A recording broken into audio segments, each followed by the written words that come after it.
শিশু বয়সে কৃষ্ণ ভজে কৃষ্ণ পাওয়ার আসে, যৌবনেতে কৃষ্ণ ভজে কৃষ্ণ আসে কি না আসে।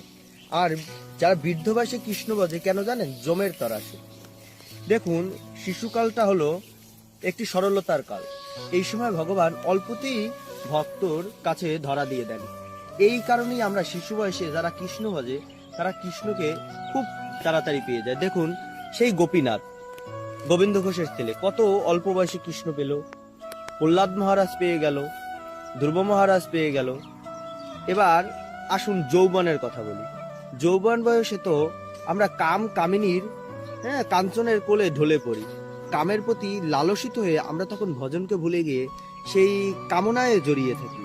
আর বৃদ্ধ বয়সে গিয়ে আমাদের চেতনায় যে আমাদের এবার ভজন করা উচিত, কিন্তু ওই সময় আমাদের বার্ধক্য এমন ভাবে আঁকড়ে ধরে, তার কারণে আমরা বসতে পারি না, জপ করতে নিলে ঘুম আসে,